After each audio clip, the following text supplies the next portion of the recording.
Hey guys, today I want to make a video real quick. There's a couple things I'm working on right now. I'm working on a few things about Ghislaine Maxwell, Pizzagate in general, but more specifically the John Podesta emails.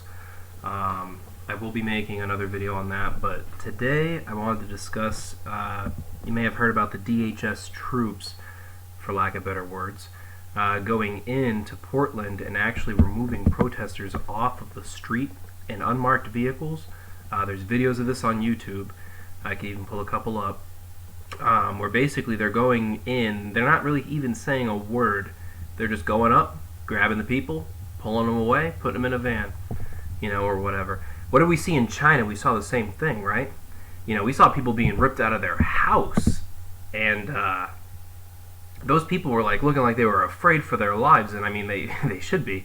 So it's like, for all we know, they're not sick. It's just they're rounding up dissidents under the guise of it being a pandemic. That's really what this probably, part of it is, at least. We know it's about an economic reset. We know it's about pushing towards Agenda 2030, Agenda 21, America 2050, all that stuff.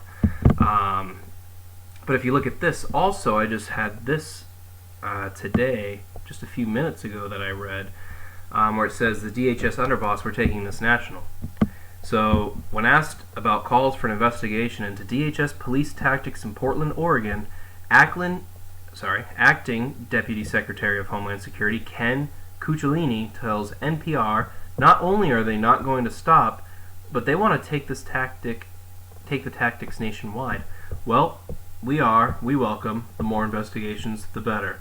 With as much law-breaking as going on, we're seeing to prosecute as many people as are breaking the law as it relates to federal jurisdiction. That's not always happening with respect to local jurisdiction and local offenses, but, this is a posture we intend to continue, not just in Portland, but in any of the facilities that we're responsible for around the country. Okay. So do you remember a few years back, before all this Jade Helm thing and all that other crap, DHS was specifically buying ammo. DHS, the post office, all these agencies, Social Security, they were just loading up with ammo. And I remember I was reading articles about it. People were like, why are they buying so much ammo? Why are they buying so much ammo? Why are they, and they're like, well, it's probably for us.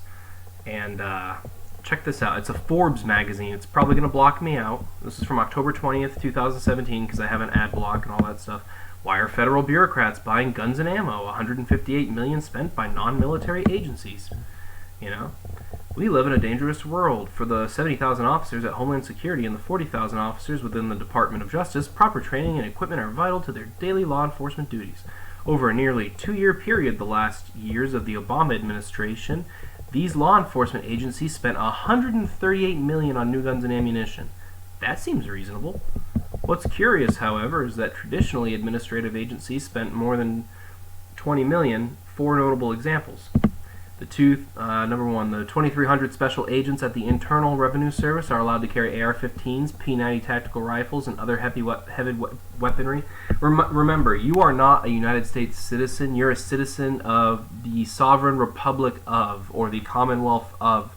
You're not a United States citizen unless you were born in D.C. or the territories. You're giving them jurisdiction over you where they had none.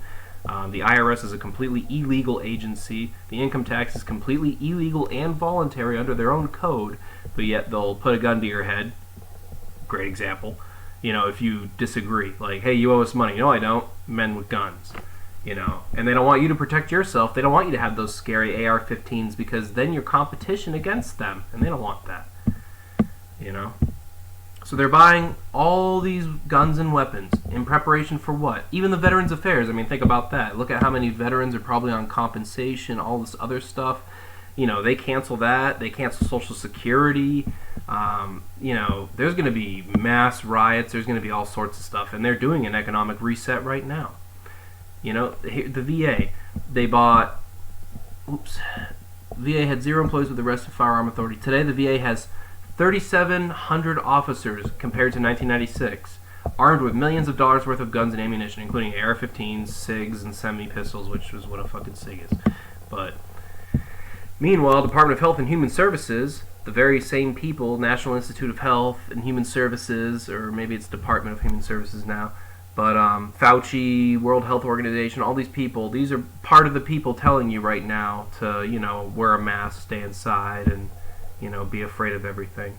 They carry the same weapons as special forces and military warriors. The HHS gun locker is housed in a new National Training Operations Center, a facility at an undisclosed location within the D.C. Beltway. You know what I mean? And then you notice, this makes a point, the militarization of America. Like, when you see a police officer rolling down the street in an MRAP, like when I was in Afghanistan, part of the time I was there, I was a Mark 19 gunner. Sometimes I was a TC, sometimes I was a driver, sometimes I was a dismount, sometimes just different positions depending. But I drove those MRAPs over there. I was a gunner in them too.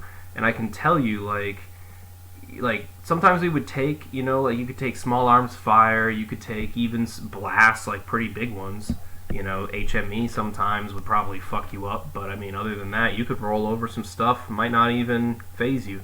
But those are not meant for U.S. citizens. Like, there is no need in the world. Like, I drove the Cougar over there. That thing, dude, if you had to drive that down the main streets, which I've seen in videos, like, you can find it on YouTube, It's, police using MRAP. It's a weapon of war. Like, they want to say, oh, you can't have an AR-15, it's a weapon of war. Okay, well, let me use the same argument. You don't need this in the United States of America in fucking butt-fuck Kansas with 2,000 people and, you have nothing really to worry about. Why the fuck would you ever need that? Like, that is ridiculous. You don't need that. If it's a weapon of war, like I said, use the same argument.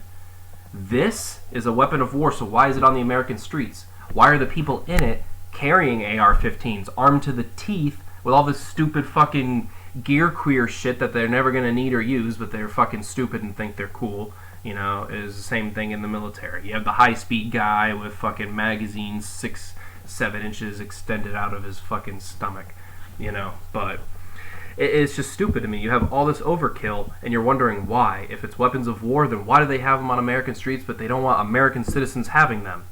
Fucking wake up. Because you're the enemy. You're the enemy.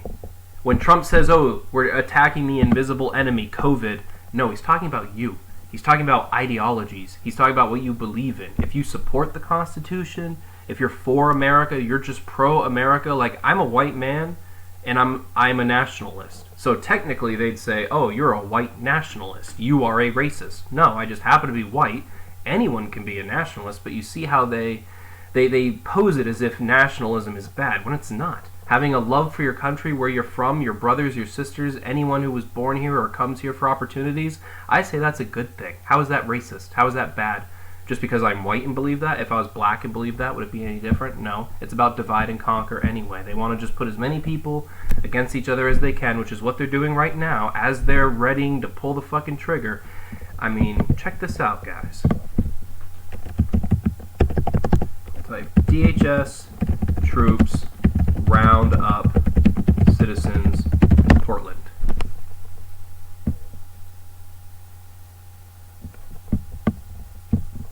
Boom. Check it out. Look at fucking these two high speeds.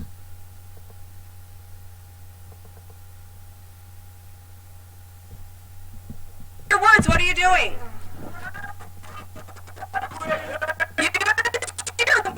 Gotta love the lag. What are you doing?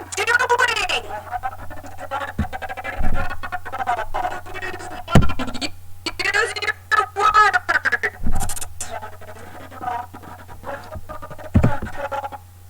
Alright guys, I'm not gonna play that because apparently this fucking computer can't handle 3 separate tasks simultaneously. Let's see.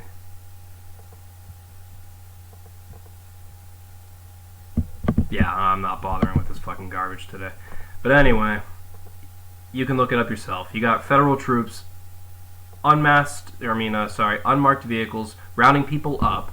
You have people, let's see, duck.go.com.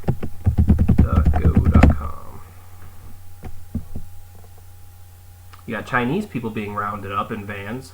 Like, if you guys can't see by now that this pandemic isn't real, you know, I don't really know what to tell you. You've either had a lobotomy or you are a wet brain. Let's see.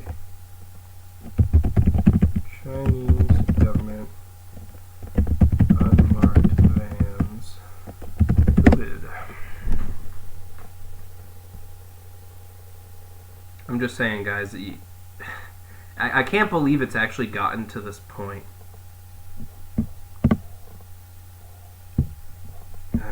Jesus Christ. Well, I'm not going back to fucking faggot YouTube trying to do that, so. But anyway, you can look it up. I really don't want to be in here all day. I got other things I got to do, but my point is, you have all these federal agencies buying all these weapons and guns, billions and billions in ammo, and yet, why?